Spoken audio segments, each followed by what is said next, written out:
bagaimana kabarmu hari ini? Alhamdulillah sehat Ibu. Sehat ya? Ya, alhamdulillah. Iya. Deden tahu tidak alasan kenapa Ibu undang di ruangan BK? Tidak tahu Ibu, karena memang sebelumnya juga saya tidak pernah masuk atau dipanggil ke ruangan BK Ibu. Deden belum pernah masuk di ruang Iya BK? Ibu, belum pernah. Oh, iya, jadi Deden tidak usah takut. Banyak teman-teman kamu yang hadir di BK, ada yang datang di sini. Jadi bukan hanya Deden saja yang hadir di sini, sudah banyak yang teman-teman yang lain. Tapi Ibu, setahu saya biasanya yang masuk dipanggil ke ruangan BK itu teman-teman saya yang nakal dengan yang bermasalah. Oh, iya, jadi sebenarnya tidak seperti itu. Tidak semua seperti itu.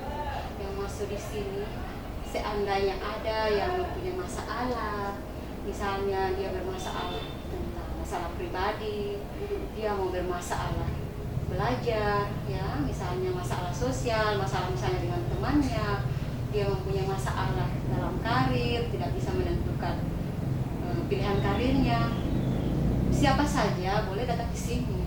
Jadi bukan nanti yang bermasalah masuk di ruang BK. Oh, jadi begitu. Iya, jadi harus Deden tahu itu, ya. Jadi bukan nanti yang bermasalah. Deden pun kan tidak tahu. Iya. Iya.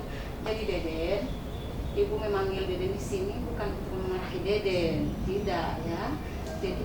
Jadi Ibu akan mencari solusi dari permasalahan yang Deden alami.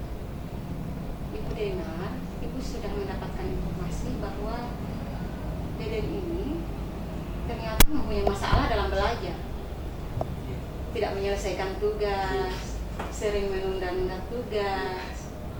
Benar kalau begitu?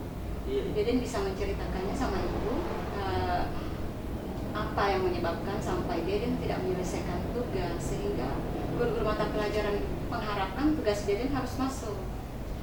Iya, nanti saya berusaha akan menceritakan. Bisa ya, nanti diceritakan. Iya. Oke, jadi sebelum kita mulai kegiatan kita pada pagi hari ini, Deden, kita berdoa dulu. Ya, berdoa, kita mulai.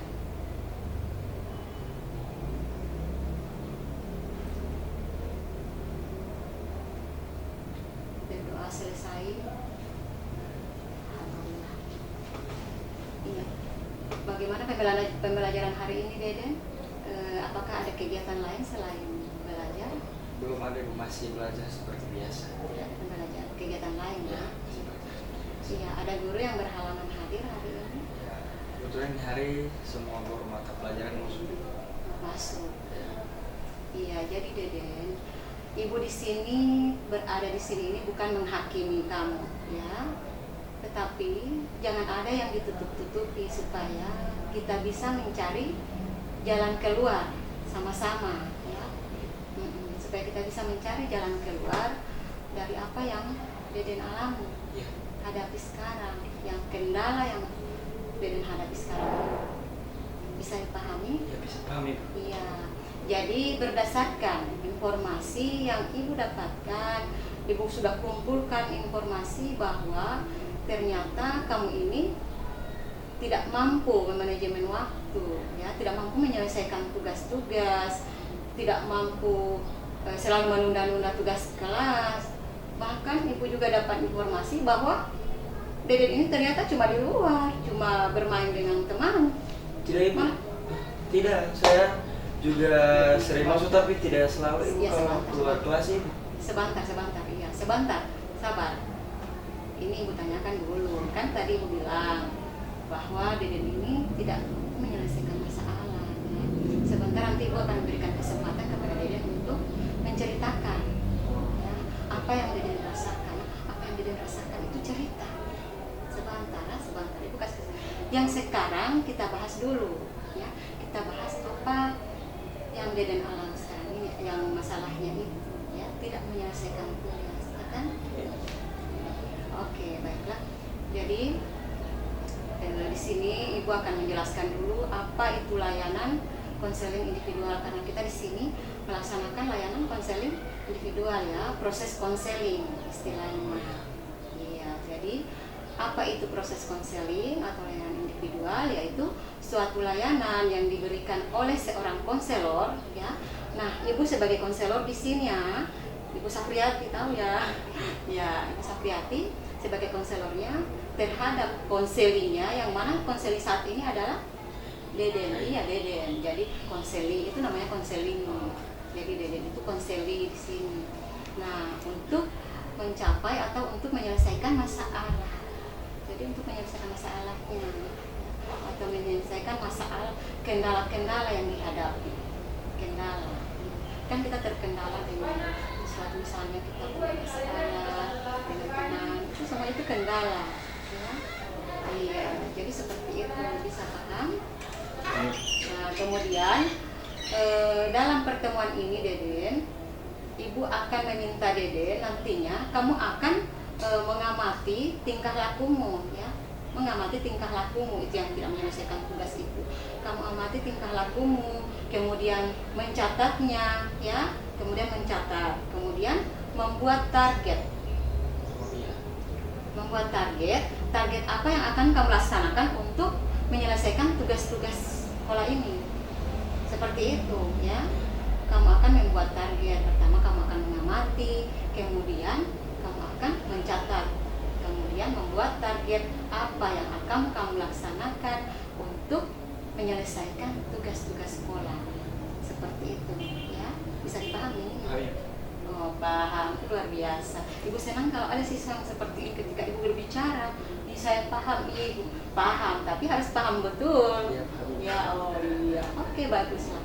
Kemudian Deden, nah dalam layanan ini ada beberapa hal yang perlu kita perhatikan demi kelancaran layanan kita hari ini, ya, demi kelancaran kegiatan kita hari ini.